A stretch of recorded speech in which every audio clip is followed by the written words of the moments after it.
Here, what happened? So about an hour and a half ago, I'd say maybe 9:30, 10. I don't know what time it is right now. But I was out at the Rock with about 5 guys, and I hear a couple people yell "shark" about 50 yards down the way, right at the river mouth, which is where it usually happens because the river mouth is where they come to get the salmon. So they know that's where they go. And they yell "shark." And usually when someone yells "shark," we hear it all the time out here. People stay out, no problem.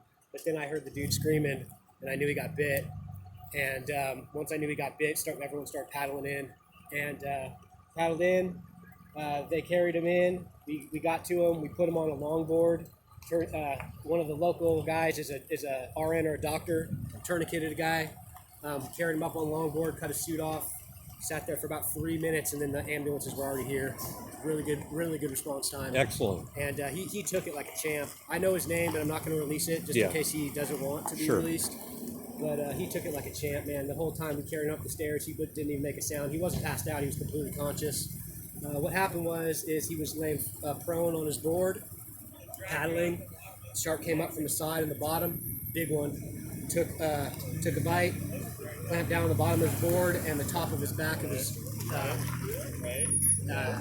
hamstring, and took a piece out of his hamstring. Luckily, they don't think it took any arteries, but who knows? But like he wasn't bleeding that as bad as it would. It wasn't squirting out. But they tourniqueted him. Did you get his board? Yeah, they got his board. I didn't have his board. They put it. Yeah, and it's his board. When you look at his board, the depth of the shark's mouth is wider than his board, because there was teeth marks all the way across the bottom of his board. So the mouth of the shark was at least this deep, if not deeper, because there was no stoppage. So it could have been significantly deeper. So it was a pretty massive one. Yeah. How long do you think that shark would be? I have no idea, but I mean, because I'm not a shark expert, but I do know that if the mouth was deep, wider than 20 inches deep, I mean, because this board's about 21 inches wide, right, and it was wider than it was, the depth of his mouth was wider. And usually they measure by the width, I think, but you couldn't see the width because, But actually, you know what? You probably could, because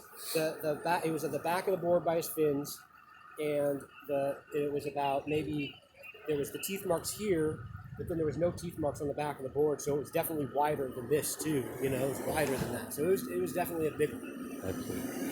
That's about all I know, but I know that the guy, I know him. He's a local out here. He took it like a champion. Excellent. Yeah. You want to give me your name? Yeah, my name's Cody. Cody? Yes. No last name. Beautiful. Thanks, All right. Cody. Yeah.